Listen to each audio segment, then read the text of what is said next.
नमस्कार। श्रीमद् भगवद गीता अध्याय सार में आपका स्वागत है। आज 18वां दिन है, तो आइए शुरू करते हैं।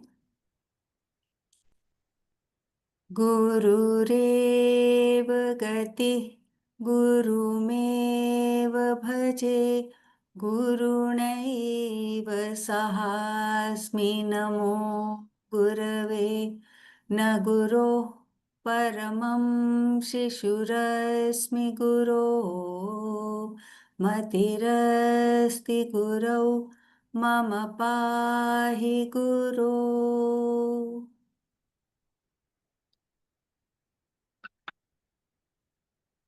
प्रणाम, स्वागत, हार्दिक अभिनंदन। 18वां दिन और 18वां अध्याय प्रारंभ हो रहा है। मोक्ष संन्यास योग। श्लोक 1 से 78 तक है इसमें।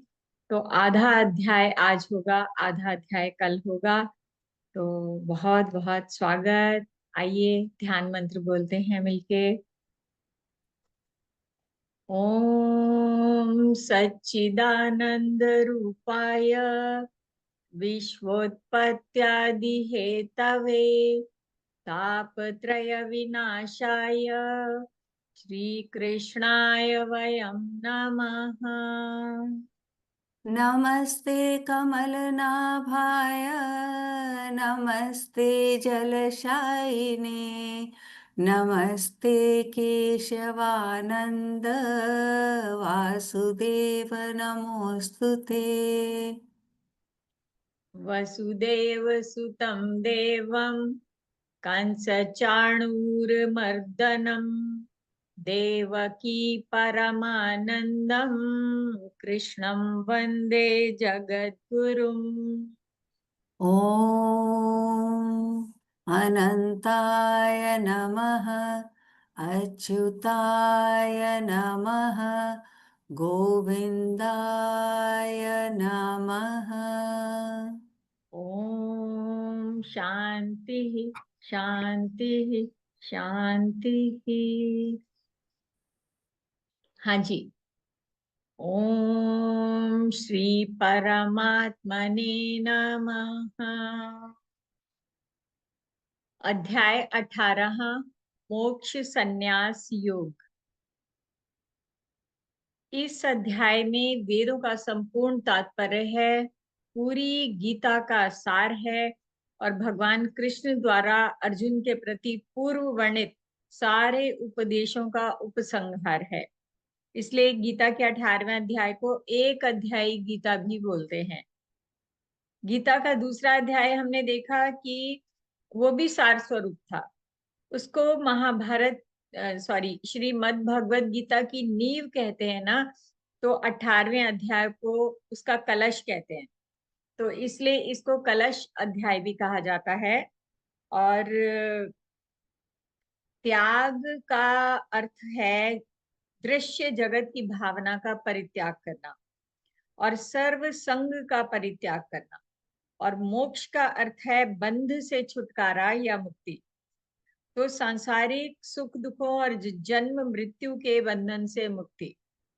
तो जन्म मरण रूप संसार के बंधन से सदा के लिए छूटकर परमात्मा परमानंद स्वरूप परमेश्वर को प्राप्त कर लेने का नाम मोक्ष है। संसार सागर, भव सागर, है ना, परमात्मा को प्राप्त हो जाना, तो इसको कहते हैं मोक्ष।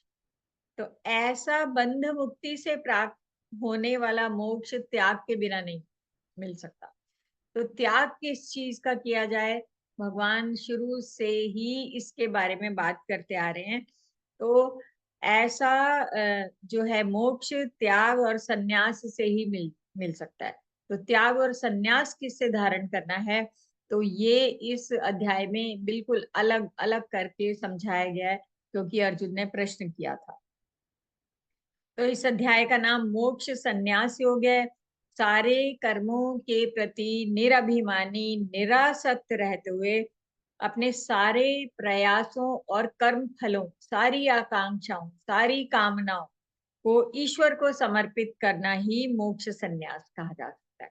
तो इसका नाम है मोक्ष संन्यास योग। देखते हैं, 78 श्लोक हैं, 39-40 श्लोक हम आज करेंगे। तो पूर्व प्रसंग इसका क्या है कि दूसरे अध्याय में भगवान ने अर्जुन को ज्ञान योग और कर्म योग का उपदेश दिया था। बीच के सारे अध्यायों में सारा उपदेश सुनने के बाद 18वें अध्याय में सारे उपदेशों का सार जानने के उद्देश्य से अर्जुन ने भगवान कृष्ण के समक्ष संन्यास यानी ज्ञान योग और त्याग यानी फलाशक्ति के त्याग रूप कर्मयोग का तत्व भली भांति अलग अलग जानने की इच्छा प्रकट की। पहला ही श्लोक यही कह रहा है और पूछा कि त्याग और संन्यास क्या है, मुझे पृथक पृथक करके बताइए। तो ये है, तो देखते हैं पूरे अध्याय में क्या है।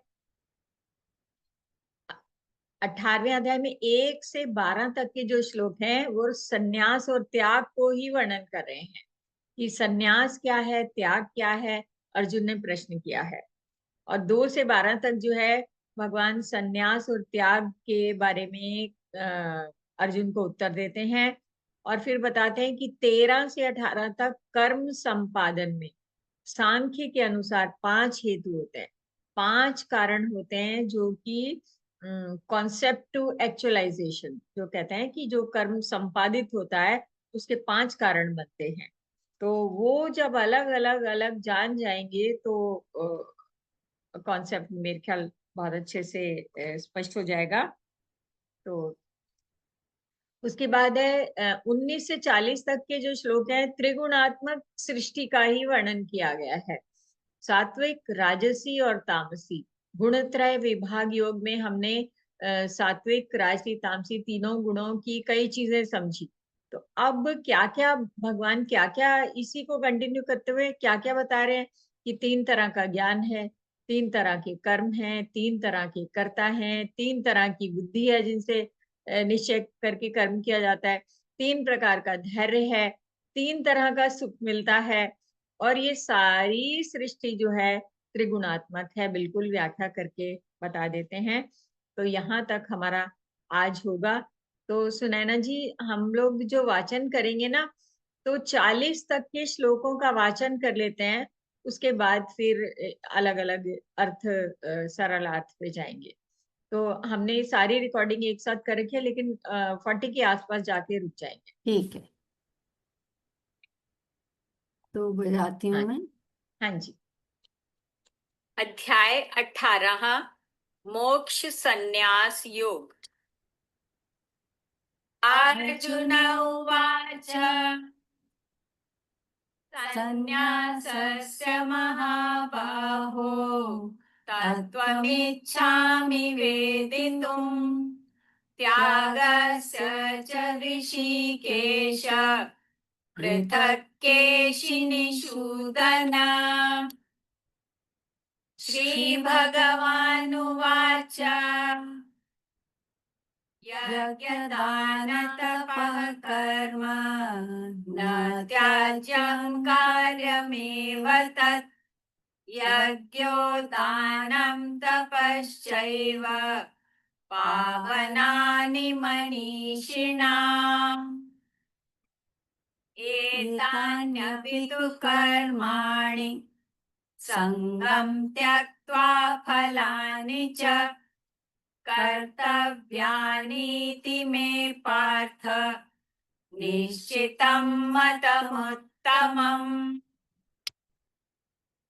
नियतस्य तु संन्यासः कर्मणो नोपपद्यते मोहात् तस्य परित्यागस्तामसः परिकीर्तितः। दुःखमित्येव यत्कर्म कायक्लेशभयात् त्यजेत् स कृत्वा राजसं त्यागं नैव त्यागफलं लभेत्। कार्यमित्येव यत्कर्म नियतं क्रियतेऽर्जुन संगं त्यक्त्वा फलं चैव स त्यागः सात्विको मतः सर्वभूतेषु येनैकं भावमव्ययमीक्षते अविभक्तं विभक्तेषु तज्ज्ञानं विद्धि सात्विकम् पृथक्त्वेन तु यज्ञानं नानाभावान् पृथक्विधान् वेत्ति सर्वेषु भूतेषु तज्ज्ञानं विद्धि राजसम् यत्तु कृत्स्नवदेकस्मिन् कार्ये सक्तमहैतुकम् अतत्त्वार्थवदल्पं च तत्तामसमुदाहृतम् नियतं सङ्गरहितं रागद्वेषतः कृतम् अफलप्रेप्सुना कर्म यत्तत् सात्विकमुच्यते यत्तु कामेप्सुना कर्म साहङ्कारेण वा पुनः क्रियते बहुलायासं तद्राजसमुदाहृतम् अनुबन्धं क्षयं हिंसामनपेक्ष च पौरुषम् मोहादारभ्यते कर्म यत्तत्तामसमुच्यते मुक्तसङ्गो n'हं वादी धृत्युत्साहसमन्वितः सिद्ध्यसिद्ध्योर्निर्विकारः कर्ता सात्विक उच्यते प्रवृत्तिं च निवृत्तिं च कार्याकार्ये भयाभये बन्धं मोक्षं च या वेत्ति बुद्धिः सा पार्थ सात्विकी धृत्या यया धारयते मनः प्राणेन्द्रियक्रियाः योगेनाव्यभिचारिण्या धृतिः सा पार्थ सात्विकी न तदस्ति पृथिव्यां वा दिवि देवेषु वा पुनः सत्त्वं प्रकृतिजैर्मुक्तं यदेभिः स्यात् त्रिभिर्गुणैः। यहीं बंद कर दे।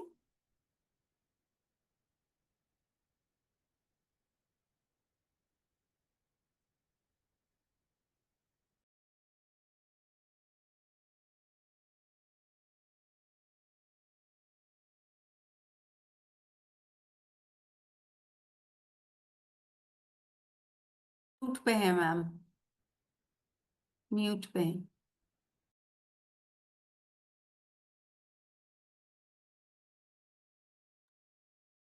हाँ जी। कल 2 अध्याय थे तो हमारे जिज्ञासा समाधान के लिए समय नहीं बचा था। आज के जो है इसमें गुड़ कुछ भी नहीं है। श्लोक बिल्कुल सरल सरल करके एक एक चीज को 3-3 उसके रूप में भगवान ने बता दिया है। आज सब कुछ त्रिविध त्रिविध त्रिविध चलेगा। तो कर्म और सन्यास और त्याग जो है बहुत स्पष्ट हो जाएगा कि सन्यास क्या है और त्याग क्या है ना। क्या घर बैठे भी कोई सन्यासी हो सकता है? क्या कर्म करते हुए भी कोई सन्यासी हो सकता है? क्या पूरे मन से काम में जुटे हुए भी कोई त्यागी हो सकता है? तो ये इतना सुंदर इसमें स्पष्ट कर दिया है हर तरीके से भगवान ने। तो हम आगे बढ़ते हैं। तो पहले श्लोक में अर्जुन की जिज्ञासा है, संन्यासस्य महाबाहो तत्त्वमिच्छामि वेदितुं त्यागस्य च हृषीकेश पृथक् केशिनिषूदन। पहले ही उसमें प्रश्न कर दिया, हे महाबाहो ऋषिकेश, हे अंतर्यामी, हे केशी निषूदन, मैं सन्यास और त्याग का तत्व अलग अलग जानना चाहता हूँ। पृथक पृथक तत्त्वमिच्छामि वेदितुम, तो बताइए मुझे। तो फिर से पढ़ रही हूँ। अर्जुन बोले, हे महाबाहो, हे ऋषिकेश, हे केशी निषूदन, मैं सन्यास और त्याग का तत्व अलग अलग जानना चाहता हूँ। तो अब दूसरे अध्याय, दूसरे श्लोक में भगवान कह रहे हैं कि कई विद्वान काम में कर्मों के त्याग को सन्यास कहते हैं, ठीक है, और कई लोग सारे कर्मों के फल के त्याग को त्याग कहते हैं, ठीक है। कई विद्वान काम में कर्मों मतलब जो इच्छा आकांक्षा के साथ में काम में कर्मों के त्याग को, कामना वाले कर्म के त्याग कर दो, उसको सन्यास कहते हैं। और कई लोग सारे कर्मों के फल के त्याग, ठीक है, तो त्याग कहते हैं। तो अब देखते हैं क्या है।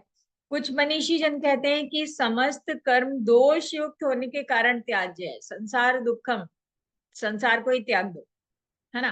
तो क्या ये पॉसिबल है? और अन्य जन कहते हैं कि यज्ञ दान और तप रूप कर्म त्याज्य हैं। तो ये भगवान ने कह दिया, कुछ लोग ऐसे कहते हैं, कुछ ऐसे कहते हैं, ऐसे कहते हैं। अब भगवान क्या कहते हैं आप देखिए, भगवान क्या बता रहे हैं। अब निश्चय पूर्वक सुन, निश्चयं शृणु मे तत्र त्यागे भरत सत्तमा, त्यागो हि पुरुष व्याघ्र त्रिविधः संप्रकीर्तितः। 3 तरह का त्याग है। भगवान ने 4 तरह के लोग पहले बता दिए, लेकिन भगवान कह रहे हैं कि त्याग जो है ना 3 तरह का है, 3 प्रकार का त्याग।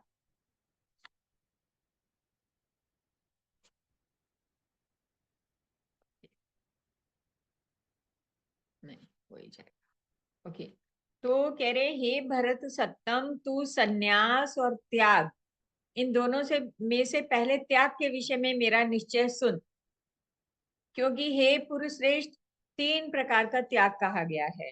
5वें श्लोक में बताया है, यज्ञ दान और तप रूप कर्मों का त्याग नहीं करना चाहिए, बल्कि उनको तो करना ही चाहिए, क्योंकि यज्ञ दान और तप ये तीनों ही कर्म जो है मनुष्यों को पवित्र करने वाले हैं। यज्ञ दान तप क्या मतलब कि यज्ञ और दान मतलब केयरिंग एंड शेयरिंग, और तप मतलब अपने अपने भीतर जो है तप, तप भी 3 तरह का बताया था, ओके। तो ये तीनों ही कर्म मनुष्यों को पवित्र करने वाले हैं। तप शारीरिक तप करते हैं, मानसिक तप करते हैं, वाणी का तप करते हैं, कल बताए थे 3 प्रकार के तप। ये तीनों ही कर्म, यज्ञ दान और तप, ये तीनों ही कर्म मनुष्यों को पवित्र करने वाले हैं, भगवान के लिए। हे पार्थ, पूर्वोक्त यज्ञ और दान जो हैं, ये यज्ञ दान और तप, इन कर्मों को और दूसरे भी कर्मों को आसक्ति और फलों का त्याग करके करना चाहिए। ये जो भगवान ने बताया कि ये यज्ञ दान तप तो करने ही चाहिए, क्योंकि ये पवित्रता देते हैं, लेकिन ये भी कैसे करने चाहिए? फल का त्याग करके करने चाहिए। ये मेरा निश्चित किया हुआ उत्तम मत है। यानी समस्त कर्मों का त्याग नहीं, पर फलाकांक्षा का त्याग करना है। तो ओके, तो आगे बोल रहे हैं, नियत कर्म का तो त्याग करना उचित नहीं है, उसका मोह पूर्वक त्याग कर देना तामस त्याग है। अब नियत कर्म क्या है? नित्य नैमित्तिक कर्म है, जो शास्त्र बताते हैं कि ऐसे करना चाहिए। हमारी रोज की दिनचर्या है, हमारे दैनिक कर्म है, और हमारे श्रेय कर्म है कि ऐसा करना चाहिए, है ना, कर्तव्य कर्म है। तो यही इन्हीं की बात करें कि नियत कर्म का तो त्याग करना उचित नहीं है, उसका मोह पूर्वक त्याग करना तामस त्याग।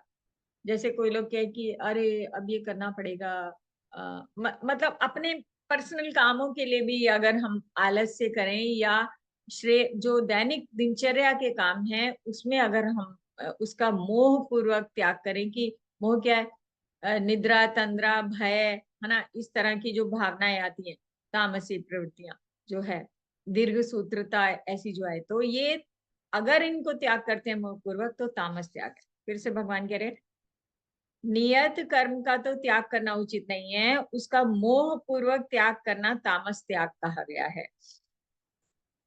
जो कुछ कर्म है वो दुख रूपी है, ऐसा समझकर कोई शारीरिक क्लेश के भय से उसका त्याग कर दे कि कष्ट होगा, दूर है ना, कठिन है, तो ऐसा अगर दुख रूपी है, जो कुछ कर्म है वो दुख रूपी है, ऐसा समझकर कोई शारीरिक क्लेश के भय से उसका त्याग कर दे, तो राजस त्याग करके भी त्याग के फल को नहीं पाता है। ऐसा त्याग राजसी त्याग है, भगवान कह रहे हैं। मोहपूर्वक त्याग तामस त्याग, और शरीर कष्ट के भय से त्याग राजसी त्याग।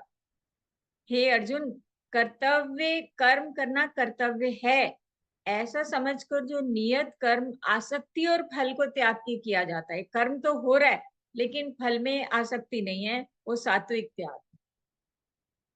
तो त्याग कैसा चाहिए, कैसा चाहिए त्याग?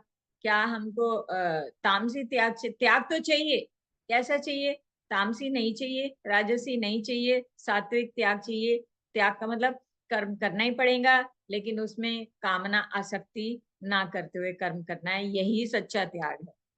तो ओके, तो 10वें श्लोक में भगवान कह रहे हैं कि जो पुरुष अकुशल कर्म से द्वेष नहीं करता और कुशल कर्म में आसक्त नहीं होता, वह सत्व गुण से संपन्न पुरुष, संशय रहित, मेधावी और त्यागी है।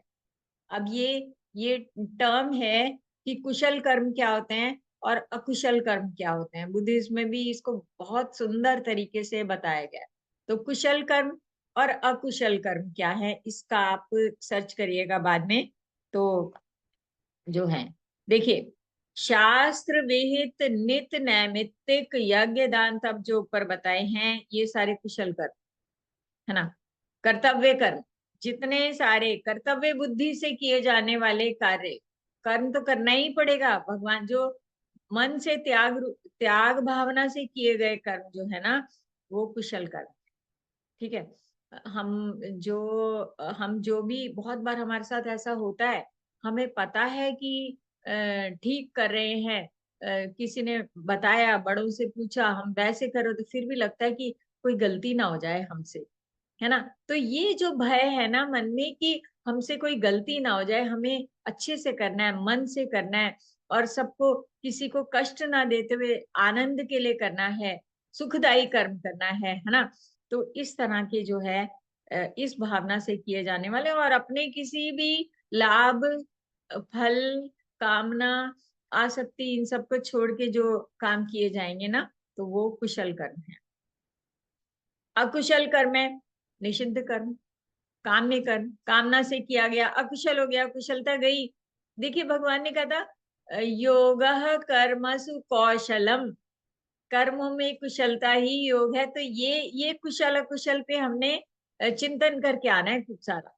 जहां से भी, जिस भी मत में हमें कुशल अकुशल वाली बात मिले, तो हमने उसको पकड़ना है कर्तव्य बुद्धि से, गीता के अनुसार, शास्त्र विहित नित नैमित्तिक यज्ञ दान तप आदि रोज के कर्तव्य कर्म जो हैं, वो कर्तव्य बुद्धि से करने हैं, फल और कामना को त्याग के करने हैं। यही कुशल कर्म समझ लीजिए, यही कर्मों में कुशलता है।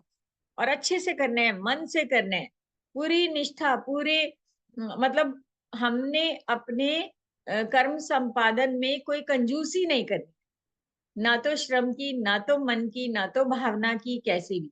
तो वो कुशल कर्म मतलब मैं समझती हूँ कि ऐसा होगा। ओके, 10वां है, जो पुरुष अकुशल अशुभ कर्म से द्वेष नहीं करता और कुशल कर्म शुभ कर्मों में आसक्त नहीं होता, वह सतुगुण से संपन्न पुरुष, संशय रहित, मेधावी, ज्ञानी और त्यागी है। कुशल कर्म करने वाला त्यागी है, समझ लीजिए। ओके, कारण क्या है कि देहधारी मनुष्य के द्वारा संपूर्ण कर्मों का त्याग संभव ही नहीं है। जो शरीरी है, न किंचित क्षणमपि, इस श्लोक में बताया था कि एक क्षण भी ऐसा नहीं होता कि हम कर्म किए बिना रह जाएं, क्योंकि शरीर यात्रा चलाने के लिए भी कर्म तो करना ही पड़ेगा, ये पीछे आ चुका है। इसीलिए फिर से 11वें श्लोक में कह रहे हैं कि देहधारी मनुष्य के द्वारा संपूर्ण कर्मों का त्याग करना संभव नहीं है, इसलिए जो कर्म फल का त्यागी है वो ही त्यागी है, ऐसा कहा जाता है। तो कर्मों के शुभ, अशुभ और मिश्रित ये 3 फल केवल अत्यागी जनों को मरण के पश्चात भी प्राप्त होते हैं, परंतु सन्यासी पुरुषों को कदापि नहीं। देखो, कर्मों के 3 तरह के फल मिलते हैं, हम जैसा भी कर्म करेंगे, या तो शुभ मिलेगा या तो अशुभ मिलेगा, या मिक्स एंड मैच होगा, शुभ अशुभ दोनों होगा। जैसे कि बोलते हैं कि उसको उत्तम लोक मिले, स्वर्ग मिला, फिर भोग के फिर नीचे आ गए, फिर तो फिर क्या हुआ, है ना। तो मिक्स, जो अच्छे कर्म का अच्छा फल मिला, खराब फल का खराब फल मिला, तो ये है मिश्र फल। तो कर्मों के शुभ, अशुभ और मिश्र ये त्रिविध फल, 3 तरह के फल अत्यागी जनों को मरने के बाद भी मिलते हैं। जिसने मन से त्याग नहीं किया, जिसने जीवन मुक्त नहीं किया स्वयं को जीते जी, है ना, तो अत्यागी जनों को, जिस अत्यागी कौन, जिसने कर्म फलों का त्याग नहीं किया, सिंपल, है ना। कर्म तो करना ही पड़ेगा, त्यागी अत्यागी सबको करना पड़ेगा, लेकिन जिसने कर्म भावना का त्याग नहीं किया ना, तो वो अत्यागी जनों को मरण के पश्चात भी प्राप्त होते हैं, परंतु सन्यासी को प्राप्त नहीं। अब सन्यास क्या, है ना, सन्यास क्या, त्याग, मन से त्याग, कर्म फलों का त्याग, सिंपल। ओके, तो 12वां फिर से पढ़ रही हूँ। कर्मों के शुभ, अशुभ और मिश्र ये त्रिविध फल केवल अत्यागी जनों को मरण के पश्चात भी प्राप्त होते हैं, परंतु सन्यासी पुरुषों को कदापि नहीं। ओके, आगे बढ़ते हैं। हे महाबाहो, 13वां पढ़ रही हूं मैं, 13 से 18 तक अब जो आ गया कि कर्म संपादन में सांख्य के अनुसार 5 हेतु होते हैं। 5 हेतु मतलब कि एक काम जो कॉन्सेप्ट टू एक्चुअलाइजेशन, एक काम जब पार उतरता है मन की भावना से लेकर कर्म हो जाने तक, तो 5 कारण होते हैं उसके, ठीक है। तो सांख्य के अनुसार, अब ये सांख्य क्या है, दूसरे अध्याय सांख्य योग बताया था, ज्ञान योग। तो इस सांख्य क्या बताया कि सम्यक ख्यायते ज्ञायते परमात्मा अनेनेति, जिसके द्वारा, जिस ज्ञान के द्वारा परमात्मा को अच्छे से समझा जाता है, वो ज्ञान सांख्य ज्ञान है। उसी को तत्व ज्ञान, उसी को ज्ञान, है ना, ऐसे बताया गया है। तो यानी सांख्य क्या है, पुरुष, प्रकृति, और प्रकृति, माया, सारे गुण जो हैं, गुण चला रहे हैं इस संसार को, यही यही ज्ञान है। तत्व की बात तो यही है। अगर तुमने एक परम पुरुष परमात्मन को भीतर से ज्ञान मार्ग से नहीं समझा, तो तुम प्रकृति को जोड़ के संसार मार्ग से समझ लो, तो ये बात है। तो सारे कर्म जो है प्रकृति के द्वारा चलाए जा रहे हैं, गुणों के वशीभूत प्राणी कार्यरत हैं, है ना। और आत्मा हमारा अकर्ता है, वो ईश्वर का अंश है, वो कुछ नहीं करता, है ना। वो देह में रहने वाला देह ही जो है ना, वो अकर्ता है। और उस देह को नयनम छिन्दन्ति शस्त्राणि वासांसी जीर्णानि यथा विहाय, मतलब ये सारी बातें जो समझ जाता है ना, तो समझ लो कि वो सांख्य योग को समझ गया, है ना। तो ऐसे ऐसे गुण गुण कार्य कर रहे हैं, आत्मा करता है, तो इसमें पुरुष अकर्ता हो जाता है, हमारे कर्म अकर्म हो जाते हैं, और हमारे समस्त कर्मों का अभाव हो जाता है। तो समझ लो कि हम योग और संन्यास में हो जाते हैं। सुनैना जी, ठीक चल रहा है क्या? बिल्कुल बढ़िया मैम, मेरा तो दिमाग उसे ये हो रहा है कि कहने में इतना सहज है, करने में इतना मुश्किल। ओके, तो देखिए, जब हम जान जाते हैं ना, एक बात समझ जाते हैं, जो बात हमें समझ आ गई, तो फिर हर कार्य करने में वो ज्ञान, दो दो दूनी चार अगर पहाड़ा याद है, तो वो हर पल पे जब जरूरत पड़ेगी याद आएगा। बात ये है कि हम अगर तत्व की बात को, मोटी सी बात को समझ गए, तो फिर हम खुद को देखना सीख जाते हैं, है ना। तो चलिए अब 13वें से सांख्य की बात हो रही है। हे महाबाहो, समस्त कर्मों की सिद्धि के लिए ये 5 कारण सांख्य सिद्धांत में कहे गए हैं, जिनको तुम मुझसे भली भांति जानो। देखिए, ज्यादा भली प्रकार जो सांख्य को जानना चाहते हैं तो उस सांख्य योग को पढ़ लीजिए, समझ लीजिए, तो और अच्छे से स्पष्ट हो जाएगा। लेकिन भगवान ने जितना संक्षेप में, जितने कम से कम शब्दों में बताया है, अगर हमें कुछ भी स्थूल बुद्धि मतलब में रहकर भी हम गीता में जितना दिया है हम समझ ही जाएंगे। मुझे पूरा विश्वास है कि कह रहे हैं कि 5 कारण क्या है। वो 5 कारण 14th में कह रहे हैं। इसमें कर्मों की सिद्धि में, इसमें मतलब कर्मों की सिद्धि में अधिष्ठान यानी शरीर, कर्ता और इन अनेक प्रकार के करण। करण क्या है? उपकरण क्या है? हमारे कर्मों की करने वाले इंद्रियां, है ना, करण। और तरह तरह की अलग अलग चेष्टाएं, ये कर्म। और वैसे ही 5वां दैव, संस्कार। संस्कारवश प्राचीन कर्म बंधन के कारण, पिछले कर्मों के कारण, पिछले कर्मों के जो संस्कार बने हैं, कारण शरीर से हमें ये शरीर मिला है, वो दैव, जिसको हम भाग्य कहते हैं, विधाता कहते हैं, दैव कहते हैं, है ना, संस्कार हैं ये कारण। फिर से देखते हैं इसका, मुझे लग रहा है श्लोक भी पढ़ लेना चाहिए। अधिष्ठानं तथा कर्ता करणं च पृथग्विधम् विविधाश्च पृथक् चेष्टा दैवं चैवात्र पंचमम्। इस कर्मों की सिद्धि में अधिष्ठान यानी कि शरीर, कर्ता और अनेक प्रकार के करण, इंद्रिया आदि, और विविध प्रकार की चेष्टाएं, कर्म, वैसे ही 5वां दैव यानी संस्कार, विधाता, दैव, कारण है। ठीक है। तो मनुष्य शरीर, वाणी और मन के द्वारा शास्त्र विहित या शास्त्र विरुद्ध, कल बताया था 3 तरह का तप, 3 तरह से कर्म होते हैं, मन से, कर्म से, वाणी से, है ना। और सबसे सशक्त समझ लीजिए, जो दिखता नहीं है लेकिन सबसे ज्यादा पावरफुल है, वो मन के कर्म। तो मन पे काम किया तो बाहर के तो उसके बाद के सारे हो जाएंगे। ठीक है। तो मनुष्य शरीर, वाणी और मन के द्वारा शास्त्र विहित कर्म भी करता है और शास्त्र विरुद्ध कर्म भी करता है।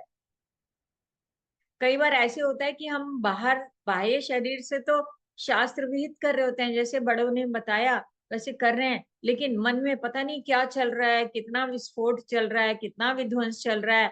ऊपर से काम करे जा रहे हैं, है ना, आज्ञाकारी बन के, लेकिन भीतर से बिल्कुल जिसको कहते हैं कि बच्चे कैसे होते हैं, बिल्कुल कहाँ फंस गए मैम वाली बात की, अरे हाँ, करना ही बिल्कुल पड़ेगा। करना पड़ेगा, बिल्कुल। मतलब अंदर से विस्फोटक भाव है। तो ये जो मन के भाव होते हैं, बहुत बड़े कर्मों के बंधन बनते हैं। ओके। तो ये इसमें बड़ी सरलता से बताया कि शास्त्र के अनुसार कार्य करें या शास्त्र के विरुद्ध करें। भले ही हमने कर्म शरीर से शास्त्र के अनुसार कर दिया, लेकिन मन से शास्त्र विरुद्ध हो गए ना, तो बन गया कर्म, है ना। तो यहाँ बहुत ही ध्यान की बात है। देखिए, जो हम एक शब्द भी बोलते हैं ना, जो मैंने वाणी बोली, तो that is the 4th stage of my thought. Sanskrit में बोलते हैं परा, पश्यंती, मध्यमा और वैखरी। तो वैखरी जब होती है तब वो वाणी मुंह से शब्द निकलता है। तो अंदर प्रोसेस, जो जो हम वाणी जो भी बोलते हैं, तो वो थॉट प्रोसेस के 4 स्टेजेस होते हैं। तो कर्म के भी ऐसे ही होते हैं, है ना। वाणी पर आया तो 4 स्टेज पार करके चौथी में पहुंचा, वाणी के बाद फिर कर्म पे उतरता है। तो इसलिए तो शास्त्र विहित कर रहे हैं या शास्त्र विरुद्ध कर रहे हैं, तो ये है। ओके। शरीर, वाणी अथवा मन द्वारा कर्मों की सिद्धि में 5 कारण कौन कौन से हैं, आपको लिख भी सकते हैं अगर आपने पकड़ लिए। क्या क्या है? अधिष्ठान, कर्ता, करण और चेष्टाएं, दैव। ओके। तो आगे बढ़ते हैं। परंतु ऐसे 5 हेतुओं के होने पर भी जो उस कर्मों के विषय में केवल शुद्ध आत्मा को कर्ता मानता है, कह रहा है कि मैं नहीं करता, मतलब अपने भीतर वाले को कह रहा है कि मैं कर रहा हूँ, है ना। आत्मा को मैं करके और मैं करके जो कर्मों का संपादन करता है वह दुर्मति ठीक नहीं समझता, क्योंकि उसकी बुद्धि शुद्ध नहीं है। क्योंकि आत्मा तो करता है, नहीं पता तो कैसे होगा, इसलिए पता होना पड़ेगा, है ना। जिस पुरुष में अहंकार का भाव नहीं है और बुद्धि किसी गुण दोष से लिप्त नहीं होती है, वह पुरुष सब लोगों को मार कर भी वास्तव में ना मरता है ना पाप से बनता है। देखिए, अर्जुन को मंत्र दे दिया, अहंकार नहीं है, तुम नहीं कर रहे हो, है ना, वो सब मेरे द्वारा मारे गए हैं। और बुद्धि किसी गुण दोष से लिप्त नहीं होती है, ये चाहिए नहीं चाहिए, अच्छा है बुरा है, उससे परे है। वह पुरुष इन सब लोगों को मारकर भी वास्तव में ना मरता है ना पाप से बंधता है। अच्छा, अब आगे बता रहे हैं कि कर्म के संपादन में 5 हेतु में बता रहे थे कि ज्ञान, ज्ञेय और परिज्ञाता, इन तीनों से कर्म की प्रेरणा होती है कि मनुष्य कार्य करने के लिए कैसे वो होता है, प्रेरित होता है कि ज्ञान, ज्ञेय और परिज्ञाता, इससे कर्म प्रेरणा मिलती है। इसको और खोल के विस्तार से पढ़िएगा और शेयर करिएगा। और करण, कर्म और कर्ता, इन तीनों से कर्म संग्रह होता है। कर्म कैसे बनते हैं, देखिए, जब हम संस्कृत पढ़ रहे थे, कर्ता ने कर्म को करण से के द्वारा, है ना, तो ये वही बात है कि किसके द्वारा, किसको, क्या, किसने, है ना। तो ये इनसे कर्म संग्रह होता है। कर्ता ने कर्म किया, किसके प्रति किया और कैसे, शस्त्र से किया, शास्त्र से किया, कैसे किया। ओके, तो ये सब है, बुद्धि से किया। आगे बढ़ते हैं हम। हाँ जी, 19 से 40 तक जो है भगवान त्रिगुणात्मक सृष्टि की बात कर रहे हैं। सात्विक, राजसी और तामसी अलग अलग करके चीजें बता रहे हैं।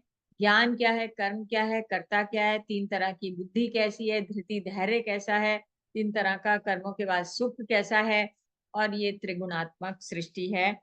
तो ज्ञान, कर्म, कर्ता, बुद्धि, धैर्य, सुख, तीन तरह की हैं सारी चीजें। तो इस पे बात हो रही है, तो हम आगे बढ़ते हैं जल्दी से।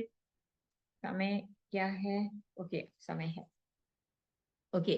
तो गुण संख्यान, गुणों के संबंध से प्रत्येक पदार्थ के भिन्न भिन्न भेदों की गणना करने वाले शास्त्र में गुणों के भेद से ज्ञान और कर्म तथा कर्ता 3 प्रकार से कहे गए हैं। ये वही ऊपर वाली बात है कि 3 तरह से जो ज्ञान, कर्म, कर्ता, बुद्धि, धैर्य, सुख जो है, 3 तरह से बताए गए हैं।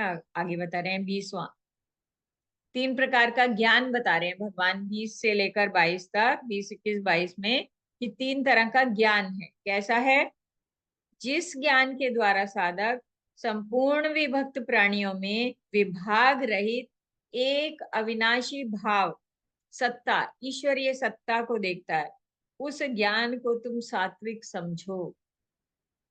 जिस ज्ञान के द्वारा साधक संपूर्ण विभक्त प्राणियों में विभाग रहित, प्राणी अलग अलग दिखेंगे लेकिन उनके भीतर एक ही है, वो जो जहां कोई दिख रहा है या नहीं दिख रहा, वो जो सब जगह समाया हुआ है, ऐसे विभाग रहित ईश्वर अविनाशी भाव से देखता है, अविनाशी ईश्वर को देखता है, उस ज्ञान को सात्विक समझो। सुना है ना जी हमने, ईशावास्य उपनिषद किया था, तो उसमें पहला ही मंत्र था मेरे ख्याल, ईशावास्यम इदम सर्वम यत् किंचित जगत्याम जगति, है ना। तो जो संसार में जो भी कुछ हमको दिखाई दे रहा है, सुनाई दे रहा है, हमारी जानकारी में आ रहा है या नहीं आ रहा है ना, वो सब उस ईश्वरमय है, वो सब उस ईश्वर के द्वारा किया गया है। तो ऐसी जो समझ है ना, ये सात्विक ज्ञान है। ओके, आगे बढ़ते हैं। पर जो ज्ञान, अर्थात जिस ज्ञान के द्वारा मनुष्य संपूर्ण प्राणियों में अलग अलग अनेक भावों को पृथक पृथक रूप से जान जाता है, उस ज्ञान को तुम राजसी समझो। ठीक है। और जिस ज्ञान के द्वारा मनुष्य एक कार्य शरीर में ही आसक्त हो जाता है, मानो वह कार्य ही पूर्ण वस्तु हो। जैसे कि जैसे मैं ही सब कुछ हो गया, मेरा शरीर ही सब कुछ हो गया, या मेरी कोई चीज है वही मेरे लिए सब कुछ है, बाकी दुनिया में कुछ एग्जिस्ट नहीं करता, कुछ मैटर नहीं करता। तो अगर ये भावना आती है ना, हेतु रहित अयुक्तिक ज्ञान जो है, तत्वार्थ से रहित और संकुचित, संकुचित है, बड़ी संकुचित भावना है, छोटी भावना है, ओछी भावना है, जिसको कहते हैं ना, वह ज्ञान तामस है। तो इसमें मुझे मुझे ऐसा लगता है कि अगर हम सिर्फ सात्विक सात्विक, अगर दो रास्ते हैं, तामसी और राजसी ले जाते हैं संसार में, और सात्विक ले जाता है मुक्ति की तरफ। अगर हम राजसी और तामसी का कुछ भी जानने की कोशिश भी ना करें, अगर हम अपना श्रेय मार्ग जो है उसी को भी अच्छे से समझ लें, तो मेरे ख्याल से हमारे लिए बहुत है। लेकिन अ, सब कुछ देख, आंख के आगे से सब कुछ गुजर जाना चाहिए, और जो तत्व पकड़ना है वो सारे सात्विक सात्विक पकड़ लेंगे। क्योंकि हमने जो श्लोक भी गाए हैं उसमें बाद में, क्योंकि ये तो 78 श्लोक हैं इसके, तो हमने बाद में सारी चीजें सात्विक सात्विक सात्विक वाले श्लोक पे शामिल कर लिए हैं उसमें। तो आप देखेंगे तो पता चलेगा। ओके, तो कह रहे हैं कि अब मैं इसके सात्विक को फिर से पढ़ देती हूँ। जिस ज्ञान के द्वारा साधक संपूर्ण विभक्त प्राणियों में, प्राणी अलग अलग दिख रहे हैं, विभक्त प्राणियों में विभाग रहित एक अविनाशी भाव ईश्वर सत्ता को देखता है, उसमें भी वही शक्ति है, उसमें भी वो चींटी से हाथी तक जिसको कहते हैं ना, उस ज्ञान को तुम सात्विक समझो। आगे 3 तरह के कर्म बता रहे हैं भगवान, 23 से लेकर 25 तक। तीन तीन श्लोक हैं, 23, 24, 25 कर्म बता रहे हैं। जो कर्म शास्त्र विधि से नियत किया हुआ है, मतलब शास्त्र विद, शास्त्र तो कोई नहीं पढ़ता है, लेकिन ज्ञानी जन, हमारे बड़े जन हमारी परंपराओं में चले आ रहे हैं, है ना, जिस प्रकार से संपादित होते हैं, तो वो नियत कर्म है। और कर्तृत्व अभिमान से रहित हो। जो कर्म शास्त्र विधि से नियत किया हुआ और कर्तृत्व अभिमान से रहित हो कि मैं नहीं कर रहा हूं, तथा फलेच्छा रहित मनुष्य के द्वारा बिना राग द्वेष के किया हुआ हो, वह सात्विक कहा जाता है। बिना, अब इसमें जो मैं और मेरा वाली बात है ना, ये कहीं एग्जिस्ट नहीं करती।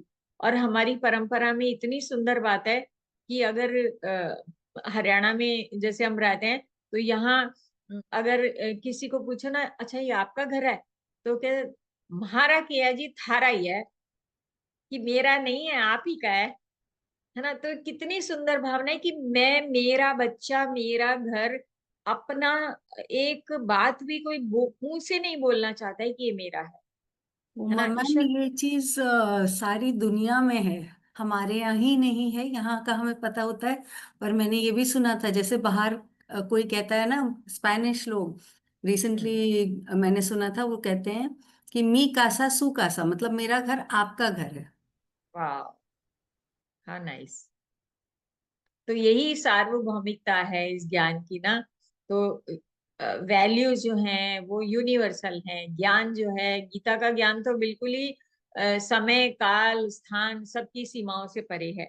हाँ जी, तो मैं 23वां फिर से पढ़ रही हूँ। 3 प्रकार का कर्म बता रहे हैं भगवान। जो कर्म शास्त्र विधि से नियत किया हुआ और कर्तृत्व अभिमान से रहित हो, तथा फलेच्छा रहित मनुष्य के द्वारा बिना राग द्वेष के किया हो, वह सात्विक कहा जाता है। परंतु जो कर्म भोगों को चाहने वाले मनुष्य के द्वारा अहंकार से या परिश्रम पूर्वक किया जाता है, बहुत मेहनत लगाई, है ना, यश पाने के लिए, कि भाई मुझे कोई पहचाने, है ना, तो वह राजसी कहा जाता है। ओके, जो कर्म परिणाम, अब तामसी की बात हो रही है, जो कर्म परिणाम, हानि, हिंसा और सामर्थ्य पौरुष का विचार न करके केवल मोहवश आरंभ किया जाता है, कुछ विचार नहीं किया, कितना कितना समय है, कितनी सामर्थ्य है, कितना बजट है, तो कैसे करना चाहिए, मतलब टोटली कंफ्यूज्ड, है ना, तो वह कर्म तामसी कहलाता है। तो अपने परिणाम, हिंसा, हानि, सामर्थ्य का विचार न करके केवल मोहवश आरंभ कर दिया जाता है, वह कर्म तामसी कहलाता है। जैसे कि आवेश में आके कि मैं अब मैं ये कर देता हूँ ऐसे करके, या फिर छोड़ दें कि कर लो, खुद ही कर लो, है ना, तो ये भी त्याग तामसी है, तो ये भी आएगा ऐसा। तो उत्तेजना में, आवेश में आके, है ना, किसी परिणाम, किसी हानि, क्या हो जाएगा, ऐसे करूंगा तो क्या हो जाएगा, बिना विचारे जो करे सो पाछे पछताए, काम बिगाड़े आपना जग में होत हंसाए। तो ये तामसी कर्म है, समझ लीजिए। ओके, तो अब 3 तरह के कर्ता भगवान बता रहे हैं 26 से 28 तक। 26, 27, 28 3 श्लोक हैं, बहुत सुंदर है। पहला मैं पढ़ देती हूँ। मुक्त संगो अनहम वादी, मुक्त संगो नहम वादी, धृत्युत्साह समन्वितः, सिद्ध्य सिद्ध्योर्निर्विकार, कर्ता सात्विक उच्यते। मुक्त संग है। मुक्त संग क्या? राग रहित है। उसको उस कर्म में मतलब अनासक्त है, निरासक्त है ना, रस नहीं है, लेकिन कर्म बड़े मजे में कर। ओके, जो करता राग रहित है, अनहमवादी, अभिमान रहित है, मैं कर रहा हूं ये भावना है ही नहीं। ओके, धैर्य और उत्साह युक्त है, महोत्साही। चरक संहिता में एक आशीर्वाद होता है, जैसे कहते हैं ना चिरंजीवी भव, ऐसे तो कहते हैं महोत्साही भव। तो हमेशा पेशेंस भी रखता है और उत्साही भी होता है, अति उत्साहित नहीं, अति का धैर्य नहीं, यथोचित। ओके, जो करता राग रहित, मुक्त संग, अनहमवादी, अभिमान रहित, धैर्य और उत्साहयुक्त, और सिद्धि और असिद्धि में निर्विकार है। भगवान राम को देखिए, रात को सोए तो सुबह राज्याभिषेक होने वाला है, नींद से जगा के ले गए तो वन में जाना है 14 साल के लिए। तो उनके, हमने जितनी रामायण टीवी में देखी, तो देखी कि उनके चेहरे के भाव जो है, जो मुस्कुराहट जो है, उनकी स्मित में जरा सा भी अंतर नहीं आया था। तो ये ऐसे है कि सिद्धि होए असिद्धि होए, फल मिल रहा है नहीं मिल रहा है, क्योंकि वो तो राग रहित है ना, वो तो कर्म में लेकिन उत्साही है। तो ये बहुत सुंदर है, पकड़ने वाली बात है। जो करता राग रहित, अनहमवादी, अना यानी अभिमान रहित, धैर्य और उत्साह से युक्त, और सिद्धि असिद्धि में निर्विकार है, वह सात्विक कहा जाता है। अब राशि सुन लीजिए। जो करता रागी, कर्मफल मैं कर रहा हूं, कर्मफल की इच्छा वाला, ये करूंगा और मुझे यही मिलना ही चाहिए, है ना। ओके, कर्मफल की इच्छा वाला, लोभी, हिंसा के स्वभाव वाला, अशुद्ध और हर्ष से युक्त है, वह राजस कहा गया है। ओके, 28वां श्लोक है। तामसी कर्ता कैसा होता है? देखो, हठी, शठी, दीर्घ सूत्रता वाला। हठी क्या? हठीला। शठी क्या है? कि अपने सामर्थ्य को गुप्त रख के कार्य करता है ना। अयुक्त, असावधान है। प्राकृत, कर्तव्य अकर्तव्य की शिक्षा है ही नहीं, उसे समझ ही नहीं है क्या करना है क्या नहीं करना है, अपनी उन्माद में चले जा रहा है। स्तब्ध, हठी और दुराग्रही है। शठ है, सामर्थ्य को गुप्त रखने वाला, कपटी है मतलब। नैष्कृतिक, यानी उपकारी का भी अपकार करने वाला है, जो उसका उपकार कर रहे हैं उसके लिए भी कुछ कर डालेगा। आलसी, विषादी, विषादी मतलब हमेशा विषाद में, नेगेटिविटी में रहने वाला, एक सात्विक नहीं, आस्तिक नास्तिक रहने वाला। और दीर्घ सूत्री, दीर्घ सूत्रता बहुत बड़ा दुर्गुण होता है, कि मैं काम चलो अभी करता हूँ, अभी ठहर के करता हूँ, कल करता हूँ। काम को लंबा खींचना, कर्तव्य में विलंब, अति विलंब कर देना कि वो समय काली बीत जाए, है ना, ऐसा करता तामसी करता कहा जाता है। फिर से पढ़ रही हूँ इसको, क्योंकि ये पक्का हमको नहीं चाहिए, है ना। अयुक्त, असावधान, प्राकृत, कर्तव्य कर्तव्य की शिक्षा से रहित, स्तब्ध, हठी और दुराग्रही। छठ, यानी सामर्थ्य गुप्त रखने वाला। नैष्कृतिक, उपकारी का अपकार करने वाला। आलसी, विषादी और दीर्घ सूत्री जो है कर्ता तामस कहा जाता है। दीर्घ सूत्री मतलब विलंब से कार्य करने वाला, काम को टाल टाल के करने वाला। ओके, मैम हमारे इसीलिए तो छोटी छोटी वो हैं बिल्कुल, दोहे वगैरह, काल करे सो आज कर है। हाँ जी, बिल्कुल तो बिल्कुल। ये छोटी छोटी तरीकों से जो है हमें हटाया जाता है उस रास्ते से, कि भाई सही रास्ते बिल्कुल पे चलो। हाँ जी। एक संस्कृत में श्लोक भी है कि कर्तव्य कर्मों में को अगर समय में तत्परता से नहीं किया तो काल जो है उसका रस खा जाता है, तो उसके आनंद, उसके महत्व को खत्म कर देता है।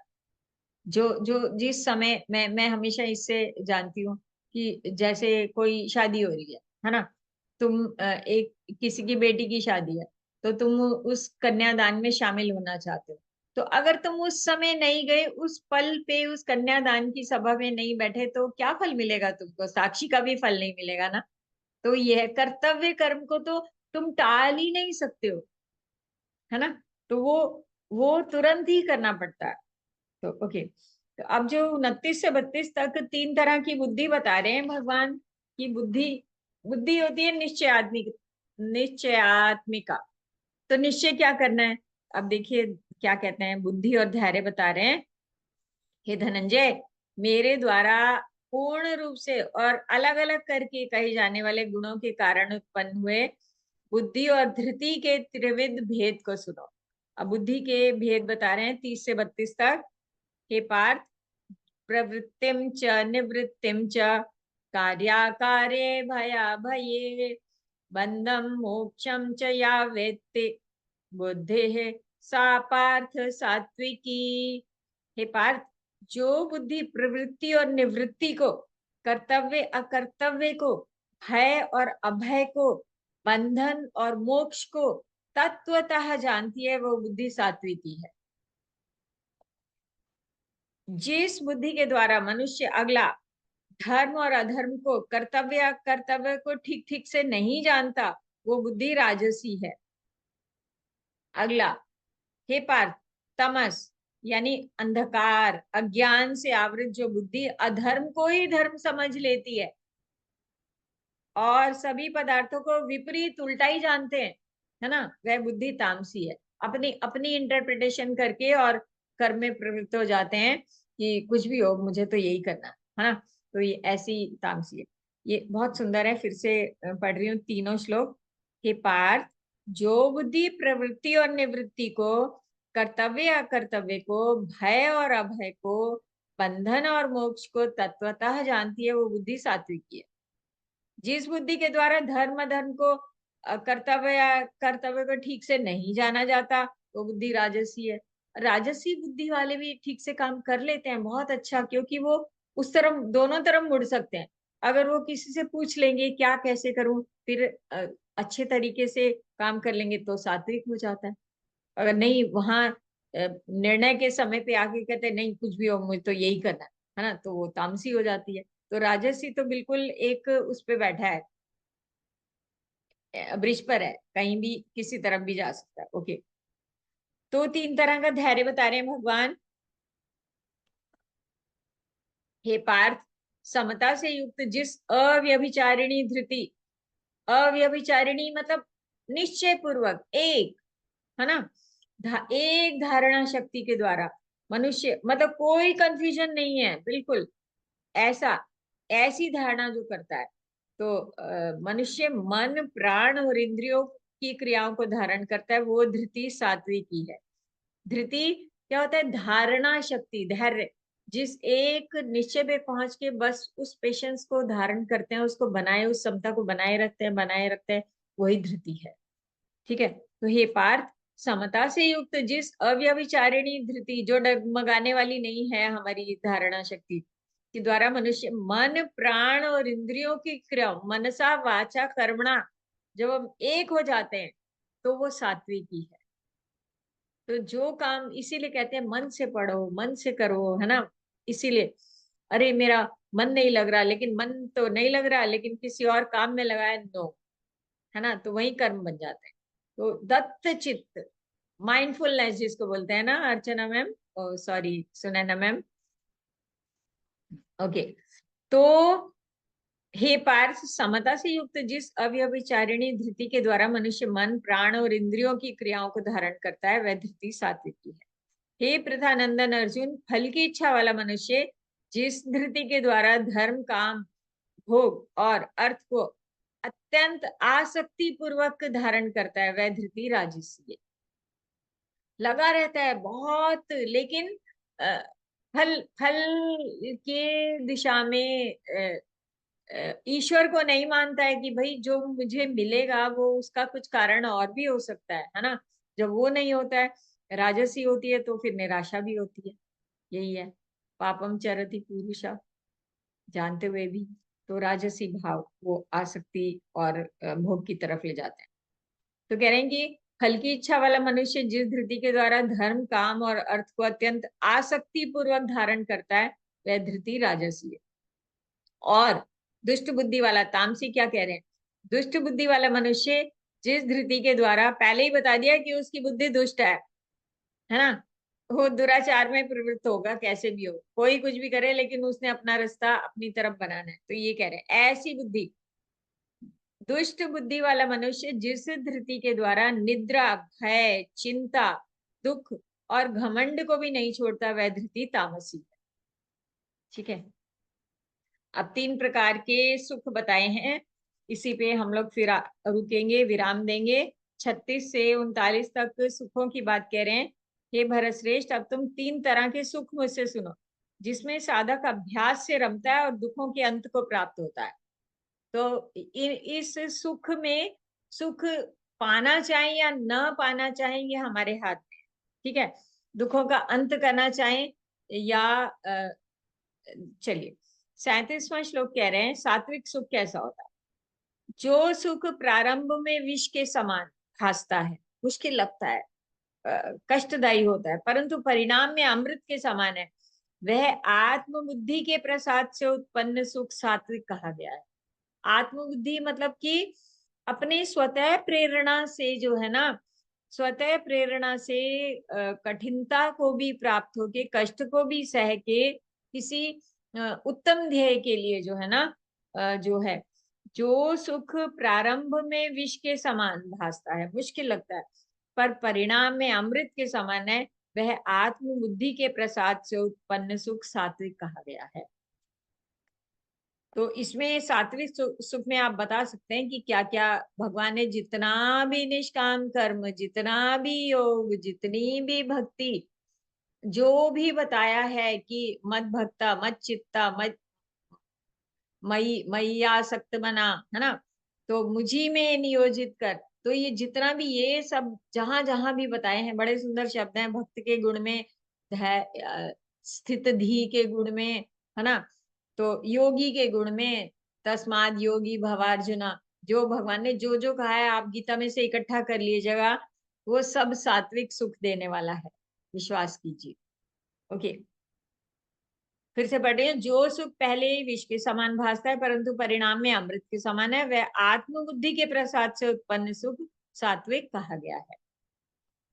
जो सुख विषयों और इंद्रियों के संयोग से उत्पन्न होता है, वह प्रथम तो अमृत के समान, परंतु परिणाम में विष के तुल्य होता है, वह सुख राजस। देखिए, अब राजसी से एकदम सात्विक का भी पता चल गया। जो बाह्य संसार की तरफ, जो सुखों की तरफ भागते हैं हम इंद्रियों के लिए, ये खाऊं, यहाँ जाऊं, ये पाऊं, ये जो भी ओढ़ू पहनू, जो भी, है ना, ये सारे राजसी सुख है। जो भोगों की तरफ ले जाए, बाह्य संसार की तरफ ले गया, वो सारा राजसी। जो अपने भीतर, अपने आत्मन से जुड़ा, अध्यात्म में चले गए, तो वो सुख सात्विक हो गया। क्लियर? ओके। और जो सुख प्रारंभ में, तो प्रारंभ में और परिणाम में भी आत्मा को मोहित करने वाला है, वह निद्रा, आलस्य और प्रमाद से सुख तामस। अब ये सोने से, निद्रा से, आलस्य से, प्रमाद से, दीर्घ सूत्रता से ना सुख प्रारंभ में होगा ना अंत में होगा, है ना। तो ये है कि मनुष्य मुग्ध हो जाएगा, मोहित हो जाएगा, आत्म तत्व को नहीं जानेगा, ना संसार को जानेगा, ना खुद को जानेगा, है ना। तो वो कहीं का भी नहीं रहने का। ऐसे तो ऐसा, फिर से पढ़ रही हूँ, तामसी। जो सुख प्रारंभ में और परिणाम में भी आत्मा को मोहित करने वाला है, वह निद्रा, आलस्य और प्रमाद से उत्पन्न सुख तामस कहा गया।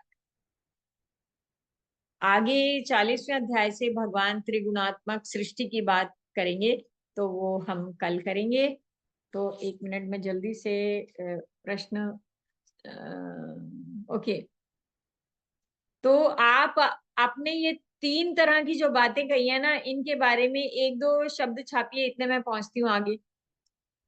कहाँ प्रश्न पे चलते हैं। हाँ जी। कर्म सुख कर्ता धृति, क्या क्या कुछ अपना एक दो शब्दों में अपना विचार कहीं पर लिखिए तो।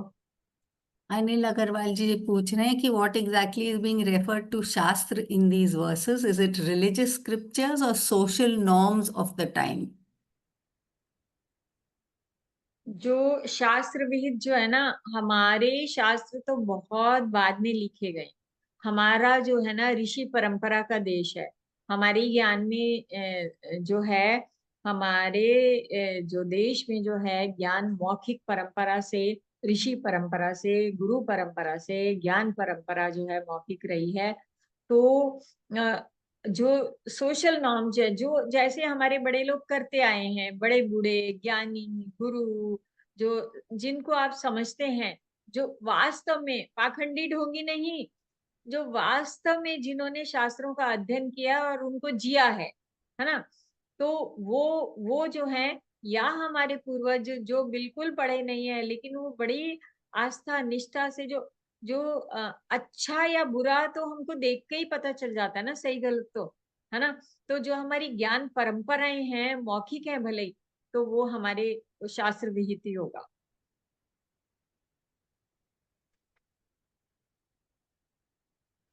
अदिति कह रही है सात्विक इज सोल प्लीजिंग, राजसिक is action seeking and sense pleasing, तामसिक इज प्योर प्लेजर सीकिंग। बहुत सुंदर। हम्म। अच्छा, डॉक्टर कुमार ने प्रोक्रेस्टिनेशन लिखा है। सॉरी डॉक्टर कुमार, आपने ये किस रिस्पॉन्स में लिखा था? मैंने ध्यान नहीं दिया, तो ये आप बताइएगा। और ऐसे ही मधुबाला जी ने लिखा है करण कर्ता मन संसार अधिष्ठान। ओके। हाँ जी, मैम बोलिए। Very nice. कुशल अकुशल कर्म क्या है, ये तो मैम ने पहले भी पूछा था। और अनिल जी फिर लिखते हैं कि डज ऋषि परंपरा चेंज विद टाइम? सती प्रथा वाज परंपरा some time back but that was not right. वो परंपरा बीच के काल में थी, और बहुत बड़ा कारण उसका रहा होगा। अगर हम उसको तर्क के साथ समझने की कोशिश करते हैं, तो पता चलता है कि क्यों, क्या, कैसा भय, कैसा आतंक, कैसा समाज में रहा होगा, कैसी असुरक्षा की भावना रही होगी, है ना। तो आप ज्ञान की जड़ों में प्राचीनतम काल में जाइए, तो कहाँ क्या पाते हैं। तो समय देखिए, कल्चर क्या होता है, it changes with time, it has continuity and change. तो कंटिन्यूटी और चेंज जो है वो कल्चर का एक हिस्सा है, एक उसका मुख्य तत्व है। तो समय के साथ सब बदलता है, और हमारे जितने शास्त्र हैं, चाहे वो कितने ही पक्के नियम को कहते हैं, तो भी उसमें विकल्प का हर हर जो है साधन उपस्थित है, कि ऐसा नहीं हो तो ऐसा कर लो, ऐसा नहीं हो तो ऐसा कर लो। तो हमेशा रहता है, सब और समाधान छोटी रहता छोटी है। परंपराएं मैम जो चली आ रही हैं, वो उस समय से जुड़ी होती हैं। अगर हम उनको देखें तो हम्म वो जरूर कहीं ना कहीं उस समय के लिए बिल्कुल सही थी। जैसे छोटी सी बात मैं आपको बताती हूँ कि कहा जाता है, हमारी नानी हमेशा कहती थी कि रात को नाखून मत काटा करो। हम्म अब वो उस समय की बात है जब बिजली नहीं होती थी, जब नाखून काटने के हम्म साधन अच्छे नहीं होते थे। अब आपने रात को काटा, कट गई उंगली। तब हम्म आजकल ये चीज वैलिड हो या ना हो, ये मानने की बात आपकी है या नहीं है, और कोई वजह मुझे तो नहीं लगता कि कोई और वजह रही होगी, बट वो बना दिए थे कुछ ऐसे। तो थोड़ी सी जो परंपराएं हमारी हैं, उनको अगर हम इस नजरिए से देखें तो बहुत कुछ हमें समझ में आने लगता है। अभी एक दो परंपराओं की मैं भी बात करती हूँ, कि जैसे कोई भी पूजा कुछ भी होता है ना, कहीं जहाँ दिया जलता है, वहां पहले जल का कलश ला के रखा जाता है। तो व्हाट इज दैट? मैं कारण सोचती हूँ, तो मुझे लगता है कि इजंट इट डिजास्टर मैनेजमेंट, कि भाई यहाँ इतने लोग हैं, और हवन कुंड है, अग्नि जल रही है, बच्चे बूढ़े सब लोग घेरा बना के बैठे हैं। हालांकि रंगोली बना के स्पष्ट रेखा खींच दी जाती है कि इसके पीछे रहो। रंगोली का भी अभिप्राय है ना, बिल्कुल ऐसे सेक्शन। लेकिन फिर ये एक सावधानी है, हमारे हर कार्य में बहुत सुंदर एक वैज्ञानिक तत्व छुपा हुआ है, अगर हम उस तरीके से जाने। और कल एक प्रश्न आया था कि स्त्रियों को मंत्र नहीं बोलना चाहिए, पूजा नहीं, ये मंत्र नहीं, वो मंत्र, ऐसा ऐसा कहते हैं। और ये, if you accept with the reason, this is very much true and very much worth following. क्योंकि स्त्री जो है उसकी एक मिडिल एज जो सारी होती है, तो वो एक विशेष तरह की प्राकृतिक उसकी ऐसी स्थिति होती है, कभी पीरियड्स हैं, कभी वो प्रेग्नेंट है ना। तो अगर एक पूजा में 3 घंटे पूजा चलने वाली है, कोई नारी वहां बैठ गई, तो कोई सब शोभा शोभा और निर्विघ्न सुंदर तरीके से संपन्न हो जाए। इसलिए अगर थोड़ा अलग होके बैठ गए तो कोई बात नहीं, है ना। और ऐसे भी मंत्र होते हैं, मंत्र जो हमारे नाभि से, मतलब मंत्र वाचन होता है, ऊर्ध्वगमन की तरफ होता है ना। तो उनके लिए क्या है, उनके लिए मंत्र निषिद्ध का मतलब है कि भक्ति में जाओ, भजन गाओ, सहज योग में रहो, है ना। तो अपने आप को क्या, रोगी को किसी उसमें बिठा सकते हैं। तो ये जो नियम है इतने सुंदर हैं, हम अगर विद लॉजिक के साथ में अगर फॉलो करते हैं ना, तो हमको किसी परंपरा में कोई मतलब अंधविश्वास की जगह उसमें विज्ञान नजर आए। चलिए अदिति जी, आपने हाथ खड़ा करा था, बोलिए प्लीज, अनम्यूट कर लीजिए। हाँ, good morning ma'am. Good morning, बोलिए। तो मैम जो आप तो मैम अभी बता रही थी कि फॉर एग्जांपल के women should not be sitting in the पूजा। तो जैसे कल कल का सवाल था, वैसे मेरे मन में भी हमेशा ये रहता था कि why is this discrimination।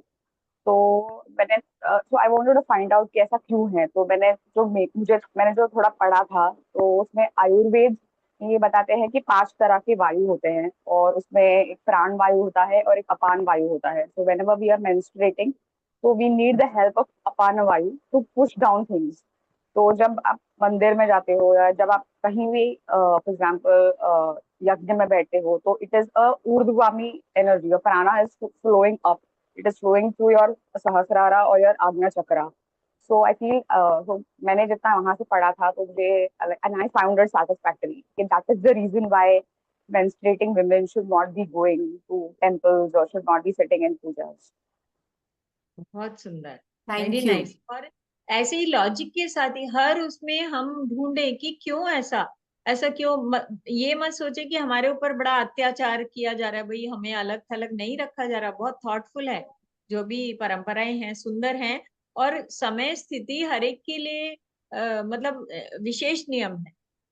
हाँ, एंड बिल्कुल मैम, एक्सेप्ट because मैं विद पहले logic. I was in, yeah, because I was in that category के because everyone around me was like this is anti women or anti, मतलब तो मुझे लगा कि ठीक है कुछ तो होगा उसमें। तो when I tried to find out, तो I figured कि हाँ उसमें एक्चुअल मीनिंग है। तो थोड़ा मेरा लौट के बिच्छू घर को आए वाला सीन हो गया था। तो बिल्कुल। अपार्ट फ्रॉम दैट, आपने अभी परंपरा की बात की, तो मेरे बहुत दोस्तों को लगता है कि कन्यादान इज वेरी एंटी फेमिनिस्ट, और ऐसा लगता है they are treating women like a property. तो अगर आप उस पर कुछ बोल सके तो it will be very helpful. बिल्कुल, इसके ऊपर आई कैन स्पीक वॉल्यूम्स, क्योंकि मुझे अपने शास्त्र में बहुत गूढ़ आस्था है। मैं चाहूंगी कोई खैर हाँ, हमारे इस डिबेट का विषय ये आज नहीं है, लेकिन फिर भी मैं ये कह रही हूँ कि जस्ट अगर हम अग्नि को साक्षी बना के अपना पाला पोसा हुआ बच्चा किसी के हाथ में दे रहे हैं, उनको सौंप रहे हैं, एक परिवार को अपना बच्चा सौंप रहे हैं, तो हम मन से सौंपें। आज आज जो परिवार टूटने की यही कारण है कि हम सौंप देते हैं, विश्वास नहीं करते कि वो ठीक होगी, इतना इंटरफेयर करते हैं, इतना ध्यान उधर लगाए रखते हैं कि उसको चैन से वहां जीने ही नहीं देते, है ना। तो ये हमारे, और पता है उस कुएं का पानी भी नहीं पीते थे गांव का बंदा, जिस जिस गांव में गांव की बेटी ब्याही होगी, इसीलिए कि वो अपनी सुंदर जीवन, हाँ समाज समाज का भय भय होता था। तो मतलब परंपराएं हमारी बहुत सुंदर है। थोड़ा जितना हम कम जानते हैं उतना ही हम विस्फोटक विचार रख सकते हैं, लेकिन अगर हम जानना चाहेंगे तो हमें श्रद्धा उतनी हमारी गूढ़ आस्था होती जाएगी। थैंक यू मैम, क्योंकि मैंने अपने आसपास देखा है कि my friends are like they just remove the kanyadaan from that total ceremony and they are like I am not somebody else's property to be handed over to somebody else. So thank you क्यों ma'am. नहीं hand over करते, नहीं क्या? क्या शास्त्र विधि से हर कोई कितना भी गरीब होगा वो चाहेगा कि मंत्रोच्चार के साथ आभूषण वस्त्र आभूषण से सुसज्जित कन्या हम उस परिवार को सौंपे। जब सौंप दी, एक आहुति भी अग्नि में हम डालते हैं, इदम इंद्राय इदम न मम, इसके साथ बोलते हैं। तो जब कन्या भी हमने किसी को सौंप दी ना, तो वो मैं और मेरे से खुद को मुक्त करने के लिए, अपने आप को समझाने के लिए, अपने आप को समझाने के लिए है ये बात, है ना? हाँ तो जी, it is more to do with you rather than the person, हाँ, क्योंकि हर अब ये चीज अगर में जो समाधान होता है ना। आप विवाह सूक्त जो है वेदों में, ऋग्वेद में भी है और अथर्ववेद में भी आपको मिलेगा, विवाह सूक्त के जो कुछ मंत्र पढ़ लीजिए, आपको थॉट प्रोसेस हमारी ज्ञान परंपरा का समझ में आ जाएगा। बहुत मैम मैं सुंदर। इसको अपने इस चैप्टर से ही रिलेट करती हूँ कि जैसे आप कह रही हैं ना कि थॉट प्रोसेस, मन में अगर हम, हमारे कोई विकार नहीं है उसको लेके, कि भाई हम उसको ऑब्जेक्ट के जैसे नहीं ट्रीट कर रहे हैं, हम तो भगवान को समर्पित करके ही उसको वहां भेज रहे हैं, अग्नि के को साक्षी करके, तो ये सोच से ही सारा बदल जाता है। वो तामसिक से राजसिक से सात्विकी हो जाती है अगर आप इस सोच को रखें। और नहीं तो आप कुछ भी सोच लें। जो आप अदिति कह रही हैं बहुत सही है, आजकल मैंने भी देखी हैं बहुत सी शादियां जहां वो मना कर देते हैं कन्यादान के लिए। ठीक है, कोई बात नहीं, जिसकी जैसी इच्छा वही वाली बात है। बिकॉज मैम ये जब हम कंपेयर नहीं जानते तब लड़के ऐसा का होता नहीं हो रहा है तो मेरा क्यों हो, मतलब उनका थॉट प्रोसेस वो है कि लड़के का तो कुछ नहीं जी हो रहा है तो जी। मेरा क्यों हो। और फिर you have these TV ads में भी बहुत सारे जो ज्वेलरी एड्स में दिखाते हैं कि कन्यादान is bad, so it kind of वो एक थॉट आ गया, फिर आप वही देख रहे हो आसपास तो फिर आपको दैट बिकम्स अ फैक्ट कि हाँ कन्यादान इज ऑपरेसिव, हिंदुइज्म नहीं, इज तुम ऑपरेसिव. अपनी कन्या मेरे ख्याल से इस पे थोड़ा सा हम लोग मन में भी सोचें और पढ़ें और देखें और मतलब अपना ही कंक्लूजन ड्रॉ करें। डॉक्टर हाँ जी। कुमार ने बीच में हाथ रेज करा था, जरूर इस पे कोई उनकी टिप्पणी होगी, प्लीज बोलिए। जी मैम, आप दोनों को सादर प्रणाम। आज अदिति जी ने बहुत ही सुंदर लॉजिकल एक्सप्लेनेशन दिया कि वो जो मतलब फीमेल्स को क्यों कुछ चीज़ों के लिए मना किया जाता है, बहुत ही सुंदर। इसका मैं एक और चीज़ बताऊंगा कि केरल में अपना जो सबरीमला जो इशू हुआ था उसमें हम्म। भी यही चीजें बोली गई थी कि भाई क्यों डिस्क्रिमिनेट किया जाता है, लेकिन उसका पीछे का रीजन हमें बहुत ही सिंसियरली अपने शास्त्रों का अध्ययन करना चाहिए या ऐसे गुरुजनों के पास जाना चाहिए जो इस चीजों को हमें एक्सप्लेन कर सकें। अब उसके पीछे ये रीजन था कि कई ऐसे हमारे मंदिर हैं, स्पेशली साउथ में बहुत मंदिर हैं जो कि आगम शास्त्र से बनाए गए हैं और उनमें प्राण प्रतिष्ठा एक पर्टिकुलर एनर्जी की, वो एनर्जी सेंटर्स हैं। अब शबरीमला में जो प्राण प्रतिष्ठा की गई थी वो एक ब्रह्मचर्य रूप की प्रतिष्ठा की गई थी। और जैसा अदिति जी ने बताया वहां पे जो एनर्जी है वो एनर्जी एक ऊर्ध्वगामी एनर्जी है। और इसीलिए जो मेंस्ट्रुअल पीरियड की जो भी लेडीज हैं उनको वहां जाने से मना किया गया। उसके पहले की बच्चियां और उसके बाद की लेडीज वहां पे जा सकती हैं। और दूसरे ऐसे कई शबरीमला के मतलब अय्यप्पन स्वामी के जो प्रतिष्ठा के मंदिर हैं जहां पे उस फॉर्म में नहीं उनको प्रतिष्ठित किया गया है, वहां पे कोई लेडीज, किसी भी एज की लेडीज जा सकती हैं।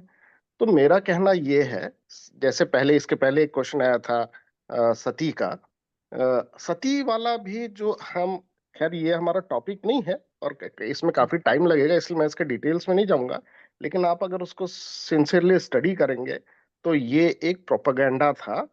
और हमारे कहीं पर भी किसी भी स्क्रिप्चर्स में सती की प्रथा का उल्लेख नहीं है और ना ही ये सजेस्ट किया गया है। लेकिन उस समय की परिस्थितियां ऐसी थी, मुगल काल की, जिस समय स्त्रियों को अपने आप को बचाने के लिए अपना दाह करना पड़ता था। तो उसको एक निगेटिव वे में एज अ प्रोपेगेंडा उसको फैलाया गया। और तीसरा पॉइंट जो हमारा जो कन्यादान का है, ये तो महादान है। जैसे उमा मैम ने कहा कि हम जिस बच्ची को, जिसको जन्म दिए, जो हम एक माँ के लिए वो उसके शरीर का एक अंग है, उसके आत्मा का एक अंग है, और एक पिता के लिए जिसने बचपन से और इतने एज तक उसको पाला, उस बच्ची को से किसी और को देना, खुद से देना, this is one of the most, मतलब सबसे बड़ा दान मैं ऐसा मानता हूँ। और मैं ऐसा मानता एंड हूँ कि डिफिकल्ट। वो, जी मैं ऐसा मानता हूँ कि वो पेरेंट्स जिनके पास बच्चियां हैं वो बहुत ही भाग्य के धनी हैं कि उनको इस दान का सौभाग्य प्राप्त हो रहा है।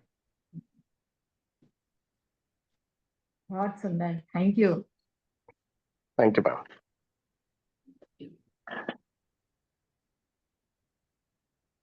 और किसी को कोई प्रश्न है तो प्लीज बोलिए, या कुछ और कहना है अध्याय से रिलेटेड, कुशल अकुशल कर्म के बारे में,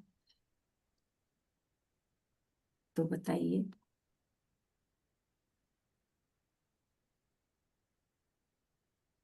इसी के साथ में आपका जो है गीता अध्याय सार कार्यक्रम कैसा चला, उद्देश्य पूरा हुआ नहीं हुआ, कल थोड़ी इसकी ज्यादा बात करेंगे क्योंकि परसों वैलेडिक्टरी है और वो आपका ही दिन है।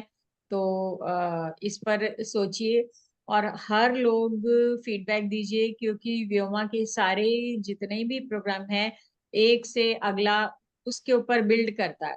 आप लोगों का अनुभव जो है वो कार्यक्रमों के परिष्कार, रचना, संरचना, इसमें सब चीजों में बहुत मतलब महत्व है उनका, आपके विचारों का, आपके सुझावों का। और आप क्या क्या कार्यक्रम चाह रहे हैं ये भी जरूर लिखिए। और इसमें जो कमी रही ये लिखना बिल्कुल मत भूलिए, क्योंकि उससे आगे परिष्कार हो। हाँ जी, नेहा जी कुछ नेहा कहना जी, चाहते हाँ बोलिए प्लीज।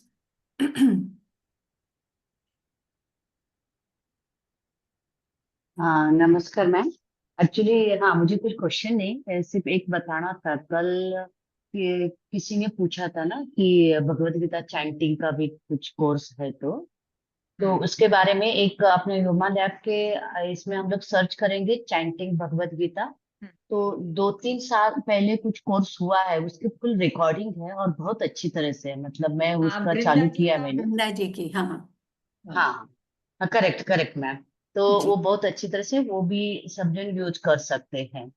तो थैंक यही सिर्फ बताने का था कि वो डाउनलोड करेंगे तो हम लोग को फुल रिकॉर्डिंग मिलते हैं और हम लोग डेली का रिकॉर्डिंग सुन के we can practice that one. और बहुत अच्छी तरह से उसमें एक्सप्लेन भी किया हाँ जी, जी। वृंदा जी का चैंटिंग का। प्रोग्राम है, मैंने खुद उसमें देखा है, काफी बहुत सुंदर चैंटिंग चैंटिंग कराई। बहुत अच्छी तरह से, यहाँ जिनको संस्कृत मालूम नहीं है वो भी उससे सीख हाँ सकते जी। हैं इतनी अच्छी तरह से। यही बताने का था। धन्यवाद मैम। और आज अपने जो स्त्री का मेडिकल क्वेश्चन किया था उसका बहुत अच्छी तरह से आपने, अदिति ने, सबने आंसर दिया है। थैंक यू सो अरे मच, क्योंकि ये चर्चा बहुत बार ऑफिस में या इसमें चलती रहती है। और कन्यादान का भी अभी हमारे रिलेटिव्स में एक शादी हुई जिसमें उन लोगों ने कन्यादान स्किप किया, जो कि मैं और मेरे हस्बैंड बाद में चर्चा कर रहे थे क्यों स्किप किया इन लोगों ने। तो ये ही है जो अभी चल रहा है और उसका बहुत अच्छी तरह से एक्सप्लेनेशन है। और सबको ये समझना बहुत जरूरी है कि हमारे विधि के पीछे बहुत बड़ा अर्थ है और वो हम लोग स्किप नहीं करना चाहिए। और विवाह थैंक यू सो सूत्र मच। पढ़िएगा ऋग्वेद में, बहुत सुंदर है। अ, जी बहुत अच्छा लगेगा। जी जी धन्यवाद। अनिल जी, आप कुछ कहना चाह रहे हैं, बोलिए प्लीज। या जो आप संस्कृत का रिसाइटेशन का कोर्स है उसके बारे में बता देंगे कौन सा कोर्स है। हाँ एंड जी। सेकंड थिंग इज कि जो ये women not reciting the mantra, I have been associated with the Gayatri Parivar, और उनके जो हैं दे एब्सोल्युटली से unequivocally that every human being has the right and encourage reciting all the mantras as long as you have the faith and the true motivation or true spirit behind reciting the mantra.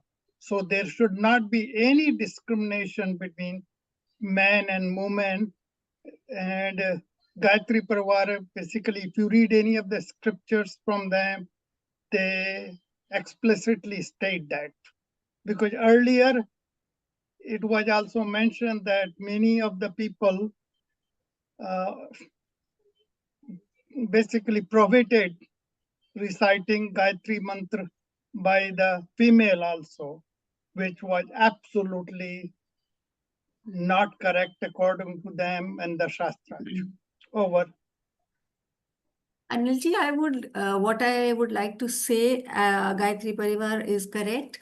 The only thing is किसी चीज का भी अति नहीं होना चाहिए. And it should also be left to the person to decide whether I want to do it or not. When it is Right, that is imposed, it important. becomes, when it is imposed, then it becomes something debatable. Right, that is all. And बाकी अगर किसी Right, की right, but it should not be. Correct. And the Okay, logic thank you. behind saying no is also there. जैसे ma'am Arun ji ने कहा कि girls who have not reached puberty and women who have menopaused are allowed in those temples, which is fine. If you understand the logic and accept it, yes. If you don't accept it, in today's day and age, well, you're free to choose what you want, defying the logic, which is probably scientific. That also today is happening. So I guess we will have to close the debate saying that Yeah. जिसकी जैसी इच्छा. And वो Uma ma'am बताइए ना, वो रामायण में क्या था, जिसने जैसा देखा भगवान को वैसे ही पाया, है ना, रामचंद्र जी को, जिसकी जैसी की रही भावना Yeah. जैसी, प्रभु मूरत yes. देखी तिन तैसी. तो Yeah. अपनी भावना से हम चीजों को तोड़े मरोड़े नहीं, निषिद्ध नहीं है, लेकिन कंडीशंस अप्लाई. करेक्ट. चलिए यहीं पे समाप्त करते हैं. What a wonderful discussion. इसके जो भी उनका निष्कर्ष निकला है, प्लीज. हाँ. श्री कृष्ण गोविंद हरे मुरारी, हे नाथ नारायण वासुदेव. कल मिलेंगे. प्रणाम, आभार. कल मिलते हैं.